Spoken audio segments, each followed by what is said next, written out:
लोगों को सबको मालूम है कि ये इलेक्शंस हो रहे हैं और किस नजरिए पे ये इलेक्शंस हो रहे हैं।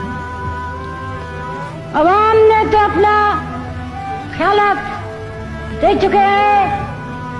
जिधर भी मैं गई हूँ उधर बहुत बड़ी तादाद में, लाखों की तादाद में उन्होंने अपना फैसला कर चुके हैं कि यहाँ पार्लिमानी जमहूरियत कायम होगी। ये वोट आपके हाथ में अमानत है और मुझे उम्मीद है कि आप ये वोट को एक अमानत समझ के मुल्क के फायदे और कौम के फायदे के लिए इस्तेमाल करना, न कि कोई और चीज के लिए। अगर आप ये नहीं करेंगे तो न सिर्फ कौम को मुसीबत उठानी पड़ेगी मगर आप लोगों को भी